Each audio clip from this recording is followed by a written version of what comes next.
Oke, selamat datang di channel Catatan Galuh. Sebelumnya saya ucapkan mohon maaf karena saya menghilang dalam beberapa waktu karena ada kesibukan yang harus saya selesaikan.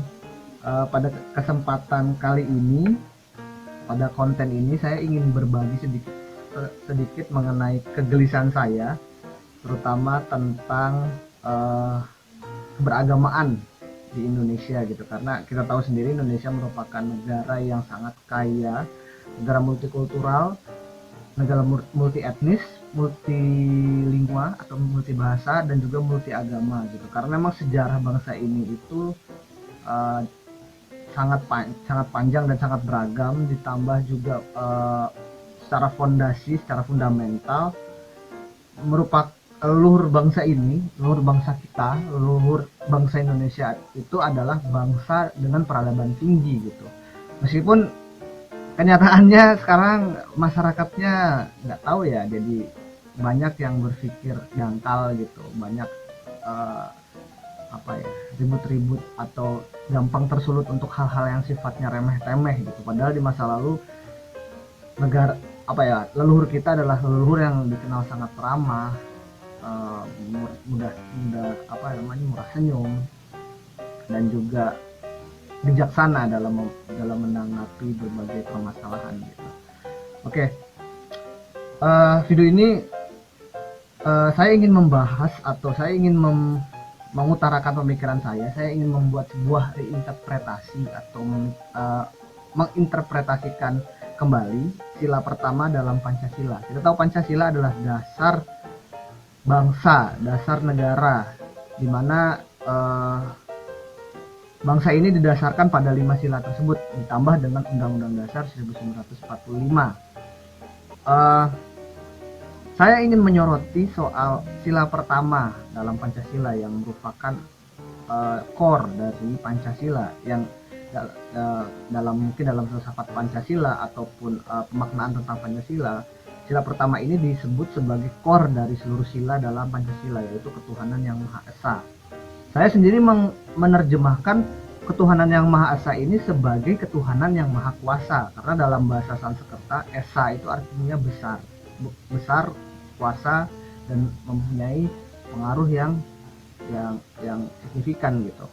Sedangkan banyakkan orang menganggap bahwa ketuhanan yang Maha Esa itu berarti ketuhanan yang Maha Tunggal atau Tuhan yang Maha Satu. Padahal dalam bahasa Sanskerta sendiri satu itu adalah Eka. Jadi kalau misalnya ingin menerjemahkan ketuhanan yang Maha Tunggal atau satu itu dalam sila pertama Pancasila, syarat oke. maka seharusnya sila pertama ini diterjemahkan menjadi ketuhanan yang Maha Eka. Tapi nyatanya tidak. Tetap dalam sila pertama Pancasila adalah ketuhanan yang Maha Esa. Nah, saya belakangan ini tertarik dengan keberagamaan dan juga kebudayaan leluhur saya di masa lalu gitu. Kemarin saya sempat datang ke salah satu situs budaya di kota saya yang merupakan peninggalan dari Kerajaan Galuh, yaitu kerajaan yang pernah ada di Tatar Galuh yang sama dengan nama saya, dan ini menjadi kerajaan dari leluhur saya di masa lalu.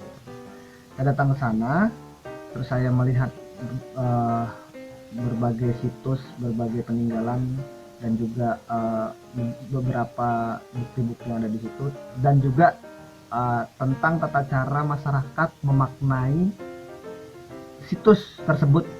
Jadi masyarakat sekitar yang ada di sekitar lingkungan situs tersebut memaknai situs tersebut. Ada berbagai macam hal. Ada yang memaknai itu sebagai destinasi wisata, ada yang memaknai itu sebagai situs yang bernilai rohani gitu, spiritualitas. Terus ada juga yang menganggap itu ya udah sebagai peninggalan masa lalu aja gitu. Nah, saya beberapa kali berdiskusi gitu dengan teman-teman saya yang dari Bali, yang kebetulan juga merupakan memiliki silsilah juga dengan kebudayaan masyarakat Sunda gitu kan, karena dalam sejarahnya penyebar agama Hindu gitu, atau penyebar Siwa Siddhanta gitu, sekte Siwa Siddhanta di Bali itu adalah mertua dari Raja Galuh pertama, yaitu Sri Maharsi Makandriya, yang merupakan mertua dari Prabu Retikandayun. Dan saya beberapa kali mengamati gitu ya, tentang keberagamaan. Kalau mungkin di Jawa Barat agak kesulitan karena yang tersisa di sini hanya segelintir dari penghayat kepercayaan Sunda, yaitu Sunda Wiwitan. Itu pun sangat sulit ditemui, dan ketika saya memang ingin datang untuk belajar, ya saya harus ke sentral atau pusat-pusat atau titik-titik di mana masyarakat adat tersebut ada, karena tidak di seluruh wilayah Jawa Barat masyarakat tersebut ada gitu, atau komunitas tersebut ada. Contohnya di kota saya ya, tempat saya tinggal sekarang itu tidak ada di sini yang penganut Sunda Wiwitan. Di sini mayoritas Islam, 94-96% mungkin Islam, dan sisanya Kristen dan sedikit Hindu, itu pun pendatang, mungkin sedikit dari Hindu dari Bali, itu pun mungkin pejabat-pejabat seperti tentara itu atau polisi yang memang sedang bertugas di kota saya gitu ya, di kota Banjar, Jawa Barat. Baik ya, oke. Terus saya beberapa kali mengamati dan membaca literatur dan melihat bukti-bukti nyata di lapangan tentang keberagaman Indonesia, bahwa ternyata masyarakat kita di masa lalu, leluhur kita itu tidak mengidentifikasikan diri pada suatu bentuk keagamaan seperti yang dilakukan di masa sekarang gitu, dimana semua orang beragama secara formal, seperti KTP Islam, Kristen, Hindu, Buddha, dan lain sebagainya gitu. Saya melihat bahwa orang di masa lalu gitu, atau leluhur kita di masa lalu itu beragama itu merangkul seluruh jenis kepercayaan gitu. Jadi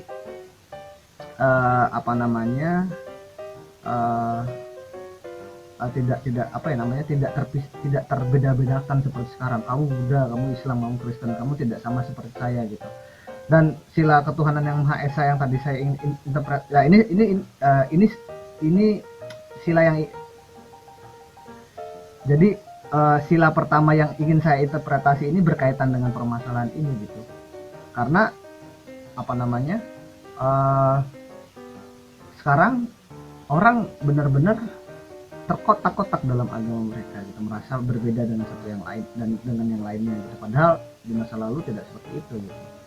Jadi menurut saya sila ketuhanan yang Maha Esa itu berarti ketuhanan yang Maha Kuasa, bukan ketuhanan yang Maha Tunggal gitu. Dan yang terjadi sekarang itu adalah bukan ketuhanan yang Maha Esa, tapi keberagamaan yang Maha Esa, bukan keberagamaan, tapi keagamaan yang Maha Esa gitu. Jadi orang menuhankan satu agama dalam praktek kehidupan sehari-hari sebagai sumber dari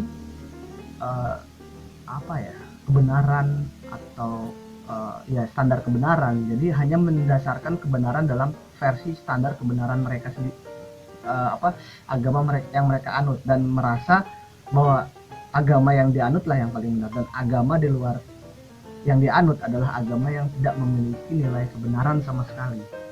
Nah mungkin ini dianggap wajar dan lumrah gitu sebagai penganut agama, tapi menurut saya itu tidak sehat gitu.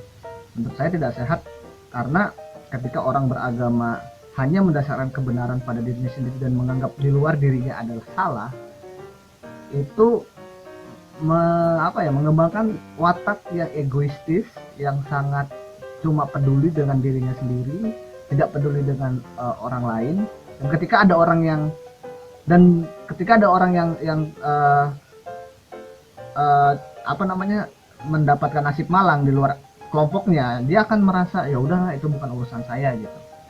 Yang terlihat seperti itu sekarang. Ya, jadi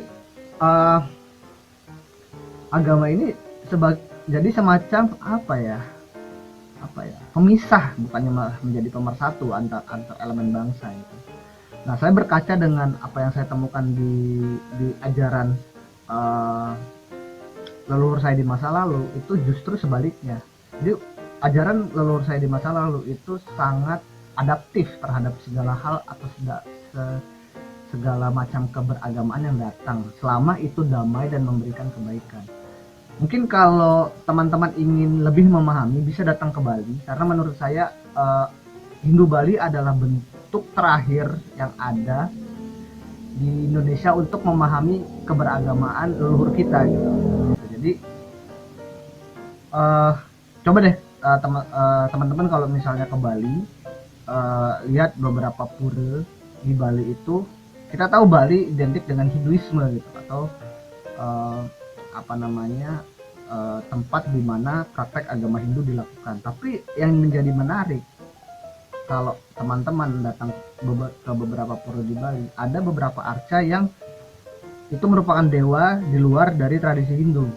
Misalnya teman-teman datang ke Pura Dharma Buana Siwa Buddha Artajati di Buleleng. Di situ ada stupa di dalam pura. Jadi itu pun disucikan oleh umat Hindu di Bali gitu. Terus di Pura Penggulingan itu juga ada stupa besar banget. Bahkan di situ juga setiap upacara puja wali, orang Hindu Bali biasanya melakukan ada upacara itu setiap tahun, dan juga piodalan. Bukan hanya umat Hindu yang datang ke pura itu untuk melakukan puja atau beribadah, tapi juga ada umat Buddha gitu.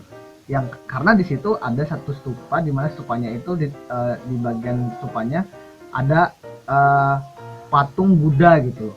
Ada patung Buddha di dalamnya. Terus di Pura Dalam Balikang itu di Kintamani, Bangli.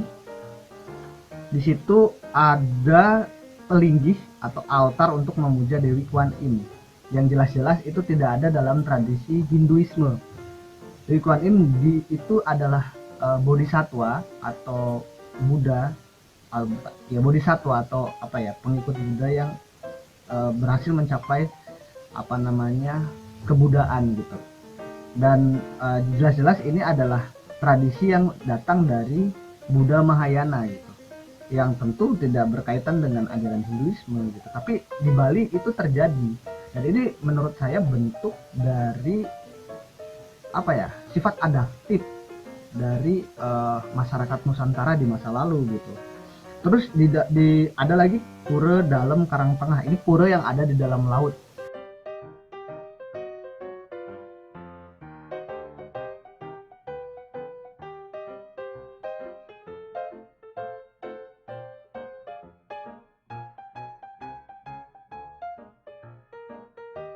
Ini berada di sekitaran pesisir Tanjung Benoa di Badung, Bali gitu kan. Di dalam pura itu, di lingkungan pura itu, di dalam laut itu juga terdapat arca patung Buddha gitu. Di mana arca patung Buddha ini juga disucikan oleh masyarakat Bali, tidak hanya arca-arca yang arca-arca yang bersifat Hinduistik, seperti mungkin arca Dewa, arca Ganesha atau arca Dewa Siwa gitu. Terus ada pura dalam Pamutaran di Nusa Cedingan. Ini juga apa namanya, pura yang juga menyimpan arca di luar tradisi Hinduisme gitu. Jadi di situ ada arca patung Buddha yang disimpan melingkar. Pokoknya ada disimpan melingkar dan saling berhadapan gitu. Nah, ini juga menunjukkan bahwa orang Bali tidak hanya mendasarkan tradisi mereka pada Hinduisme gitu. Jadi Buddhisme juga sama dipraktekannya, hanya saja sedikit berbeda dengan orang yang beragama Buddha secara formal gitu. Terus selain bersinggungan dengan ajaran Buddhisme gitu tuh, Hindu di Bali juga berhubungan dengan tradisi lain gitu, yaitu tradisi Sunda Wiwitan. Kalau misalnya teman-teman tertarik untuk melihat itu, biasanya setiap tahun sekali ada namanya upacara ngaturkeun bumi lampa. Itu sebuah ritual yang intinya memuja Dewi Bumi atau Dewi Pertiwi. atau penghormatan terhadap Dewi Bumi dan ucapan rasa syukur kepada Dewi Pertiwi gitu kan. Dan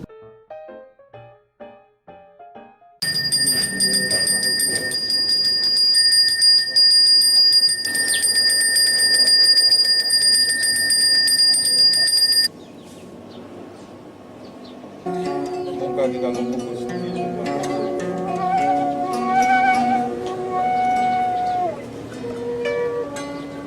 pun sapun sampurasun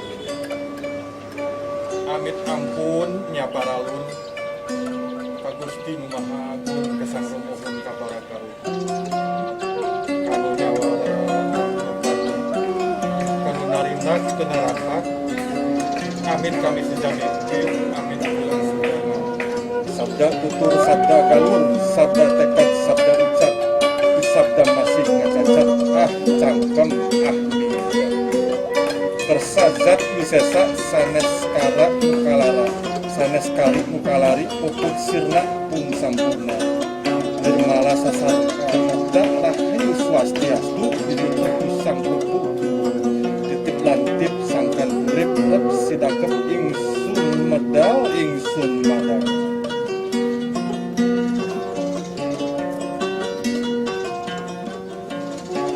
burung tanpa kurangan orang tanpa mengadep sang yang gajah ayam buana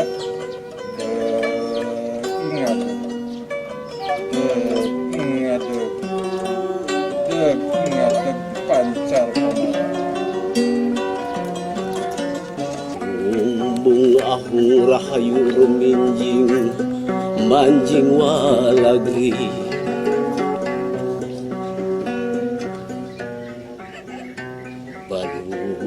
Bung ahung rahayu ruminjing manjing walagri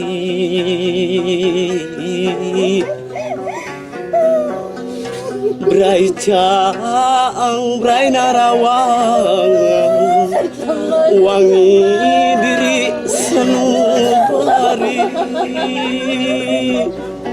ulah was-was piraku reku dan janji katonji ku palasari kersumatkan. Oh niki boyo aja sanas dalam sakianan niki wantai ratu ngamado rabi saking Jawi niki mungkin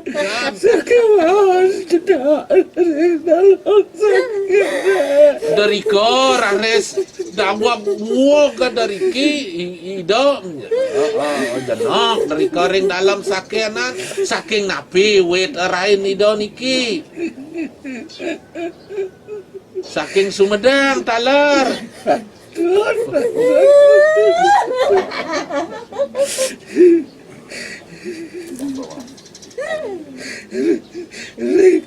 Berdisa dadar yang kalau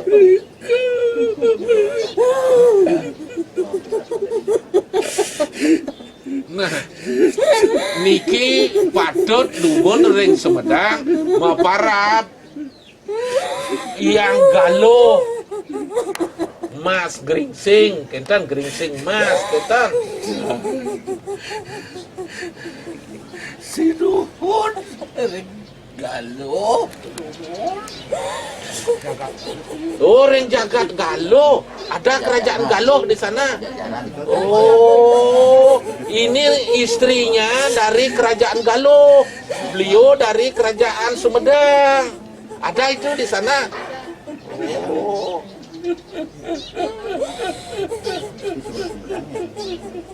Nggih, sampun wenten, sampun. Nah niki sampun kangken ring warih ratu sampun pedek tangkil meriki malih. Nggih.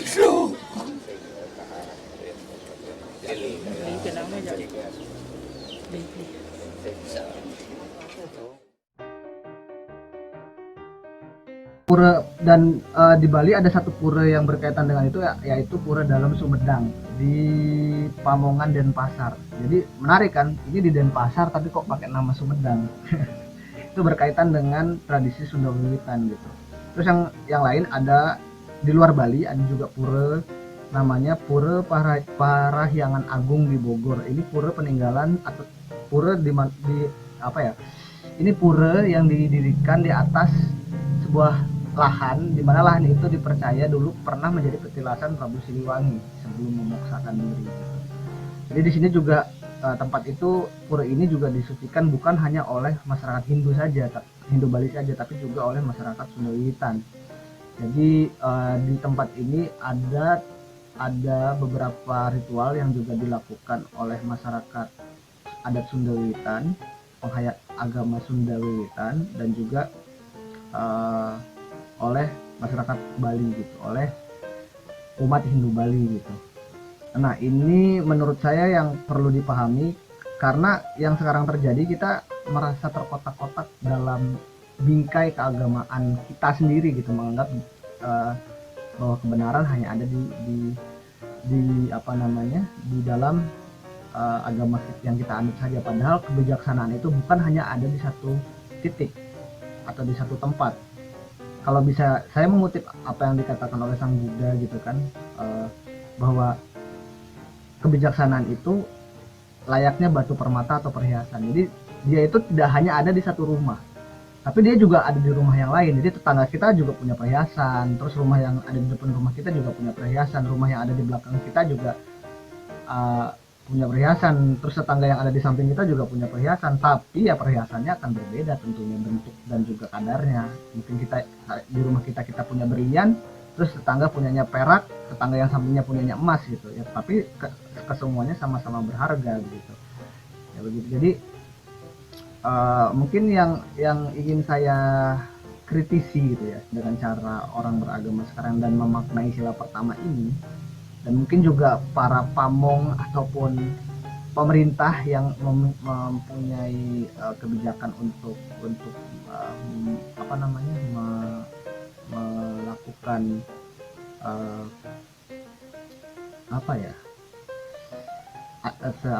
pencatatan administrasi keagamaan itu untuk lebih bisa memaknai lagi sila pertama ini. Jadi jangan sampai sila pertama ini hanya dimaknai sebagai keberagamaan yang maha tunggal, keagamaan yang maha eka gitu, bukan ketuhanan yang maha esa gitu. Karena esa sendiri menurut saya adalah maha kuasa, dan Tuhan sendiri juga tidak bisa diidentikan kepada satu tradisi saja gitu. Ketika kita berbicara soal Tuhan, pasti nggak bisa kita samakan konsep keagamaan di agama satu dengan agama yang lain gitu. Islam misalnya dia sangat monoteistik strict gitu loh. Jadi strict monoteistik gitu. Jadi Tuhan digambarkan pada wujud yang tunggal gitu, bukan digambarkan ya, karena nggak digambarkan Tuhannya. Intinya diwujudkan pada sosok yang tunggal gitu, dimana Allah Subhanahu Wa Taala sebagai satu-satunya Tuhan yang harus disembah. Tapi ini akan sulit disamakan dengan model keagamaan yang monoteistik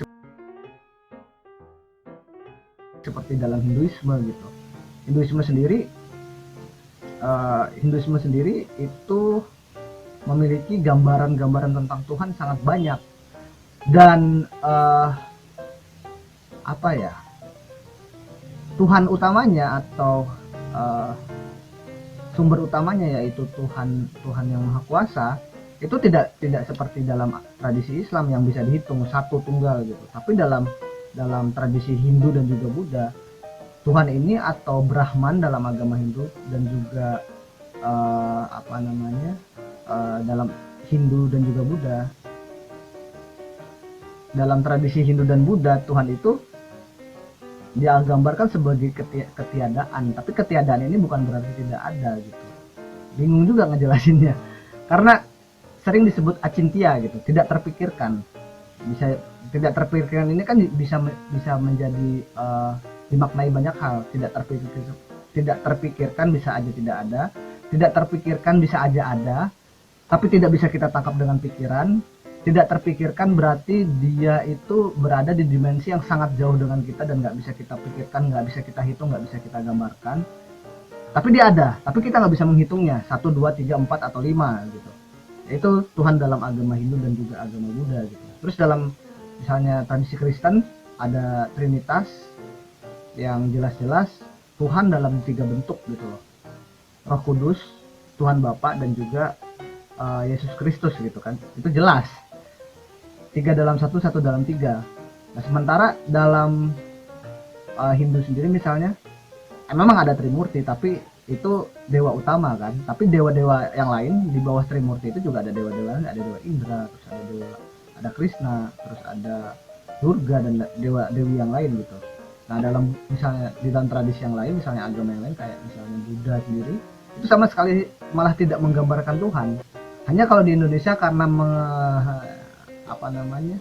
mengikut ketentuan dari Kementerian Agama yang syarat dari sebuah agama harus memiliki konsep ketuhanan, jadi disebutlah Sang Hyang Adi Buddha gitu, Tuhan bagi orang Buddha sendiri. Padahal pada dasarnya tradisi Buddha tidak pernah mengatakan atau menggambarkan soal Tuhan, karena Tuhan itu acintya gitu, atau anatta gitu, anatta, jadi tidak terpikirkan, tidak terbentukkan, tidak bisa dipikirkan, tapi ya antara ada dan juga tidak ada, tapi ada tapi tidak ada, tapi ya ada gitu, kebijaksanaannya tetap ada gitu, seperti itu. Jadi semoga apa yang saya sampaikan ini bisa memberikan pemahaman yang lebih mendalam lagi dan lebih kritis lagi dalam memaknai sila pertama, karena saya sedih gitu.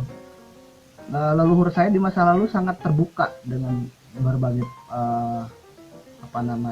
perbedaan, mengadopsi semua keagamaan. Di Tatar Sunda misalnya, dulu Sunda Wiwitan juga bersama dengan tradisi agama yang lain, ada Waisnawa, Siwa Siddhanta, terus ada Buddha lagi, ada Buddha Hinayana, ada Buddha Mahayana, dan semuanya menyatu gitu loh. Bahkan Raja Kediri saya lupa lagi namanya, tapi Raja Kediri dia seorang penganut Hindu, katanya digambarkan sebagai penganut Hindu, dan juga ratunya digambarkan sebagai penganut Buddha. Jadi suami istri beda agama gitu. Tapi pada dasarnya kalau menurut saya dulu itu semua nilai-nilai keagamaan itu dipraktekkan secara bersamaan, diadopsi secara bersamaan, tapi nanti dilihat kecenderungannya ke yang mana. Misalnya dia mempraktekkan Buddhisme tapi lebih cenderung mempraktekkan Hinduisme, atau dia juga mempraktekkan Hinduisme tapi lebih cenderung mempraktekkan Buddhisme, lebih banyak mempraktekkan Buddhisme. Jadi orang itu tidak terkotak-kotak dalam satu tradisi gitu, dan ini lebih damai saat itu gitu. Orang bisa berekspresi lebih bebas gitu, dan mendapatkan banyak kebijaksanaan dari berbagai tradisi gitu. Bahkan ketika zaman Majapahit,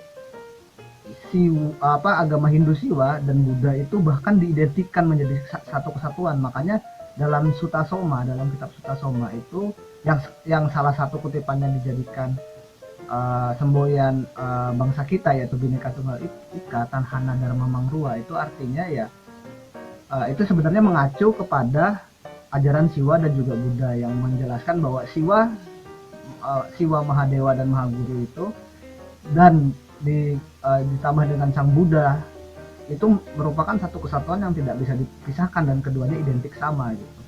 Jadi kebijaksanaan Siwa Mahaguru dan Mahadewa ini sama bijaksananya dengan Sang Buddha gitu, dan mereka tidak terpisahkan dan tidak terbedakan gitu. Dalam ketika masa Majapahit itu menurut saya bentuk dari toleransi yang luar biasa gitu, bentuk dari keagamaan ataupun nilai luhur yang dimiliki oleh leluhur kita. Itu sangat berbanding terbalik dengan saat ini gitu. Ketika orang berbicara soal agama, ketika berbeda dengan orang lain, orang itu akan emosi ketika agamanya disinggung atau dikritisi. Padahal menurut saya kritik atau dialektika antar keagamaan itu diperlukan agar kita dalam beragama itu bisa lebih memaknai agama kita masing-masing. Jadi tahu alasan kenapa kita beragama, kenapa saya harus menganut agama ini, kenapa saya harus meyakini agama ini, itu apa gitu. Jadi kita beragama bukan hanya taklid buta gitu, tapi punya alasan kita beragama gitu. Oke, mungkin next akan saya kupas lagi lebih jauh soal mungkin nanti saya akan ingin membahas soal Siwa Buddha. Mungkin dari saya cukup sekian. Ketemu lagi di video selanjutnya. Terima kasih sudah menyaksikan dan jangan lupa subscribe channel saya. Terima kasih.